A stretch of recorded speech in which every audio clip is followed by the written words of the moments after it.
കുടുംബ പ്രേക്ഷകരുടെ പ്രിയപ്പെട്ട സംവിധായകനാണ് സത്യൻ അന്തിക്കാട്.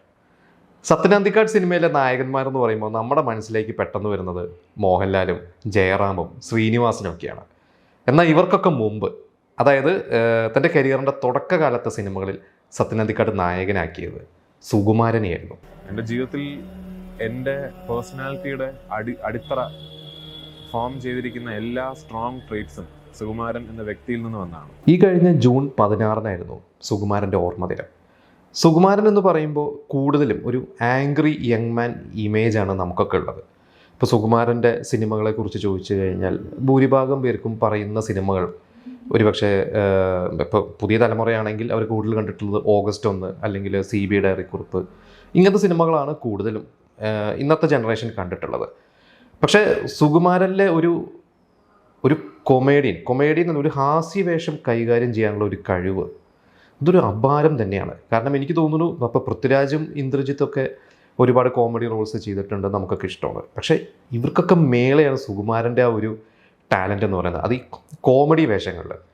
സത്യൻ അന്തിക്കാടിൻ്റെ ആദ്യകാലത്തെ സിനിമകളിലെ സുകുമാരൻ്റെ പെർഫോമൻസ്, അതിനെക്കുറിച്ച് നമ്മൾ ചർച്ച ചെയ്യേണ്ടത് തന്നെയാണ്. അച്ഛൻ എവിടെയെങ്കിലും ഇരുന്ന് അച്ഛൻ്റെ നടന്മാരായ 2 മക്കളെ കാണുമ്പോൾ അച്ഛൻ അഭിമാനിക്കുന്നുണ്ടാവാം എന്നെനിക്ക് തോന്നുന്നു. പലപ്പോഴും പല സന്ദർഭങ്ങളിലും ഞാൻ അച്ഛനെ ഭയങ്കരമായിട്ട് മിസ് ചെയ്യാറുണ്ട്. ഏകദേശം ഒരു 8-10 വർഷം സഹസംവിധായകനായ ശേഷമാണ് സത്യൻ അന്തിക്കാട് ഒരു ഇൻഡിപെൻഡൻറ്റ് ഡയറക്ടറാവുന്നത്. ഇതിൻ്റെ ഇടയ്ക്ക് അദ്ദേഹം ഒരു ഗാനരചയിതാവ് കൂടിയായിരുന്നു.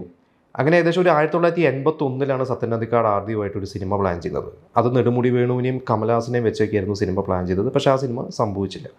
പിന്നീട് അദ്ദേഹത്തിൻ്റെ സ്വതന്ത്ര സംവിധാന സംരംഭം ആരംഭിക്കുന്നത് 82. അതിലെ നായകൻ അന്നത്തെ ഒരു മെയിൻ യുവ നടനായിരുന്ന സുകുമാരൻ തന്നെയായിരുന്നു. ആ സിനിമയുടെ പേരാണ് കുറുക്കൻ്റെ കല്യാണം.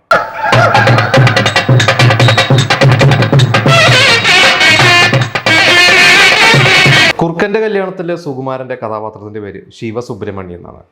അതൊരു 10-30 വയസ്സൊക്കെയായി കല്യാണമൊന്നും കഴിക്കാതെ അച്ഛനെ പേടിച്ച് ജീവിക്കുന്ന ഒരു കഥാപാത്രം. അതായത് അധികം ഇൻട്രാക്ട് ചെയ്തിട്ടില്ല, ആളുകളോട് സംസാരിക്കാൻ അറിയില്ല. അതായത് ഒരു സിറ്റി ലൈഫൊന്നും കാണാത്തൊരു കഥാപാത്രമാണ്. അങ്ങനെ അച്ഛനിൽ നിന്നും രക്ഷപ്പെടാനായിട്ട് തൻ്റെ ഒരു സുഹൃത്ത് ജോലി ചെയ്യുന്നത്, അത് ജഗദീഷ് ശ്രീകുമാറാണ് ആ വേഷം ചെയ്തത്. ജഗദീഷ് ശ്രീകുമാർ സിറ്റിയിൽ ജോലി ചെയ്യുന്നു. അങ്ങനെ ജഗദീഷ് ശ്രീകുമാറിൻ്റെ അടുത്തെത്തി ഒരു ജോലിയൊക്കെ അന്വേഷിച്ച് ഒരു ജോലിക്കൊക്കെ കയറുന്ന ഒരു കഥാപാത്രമാണ്.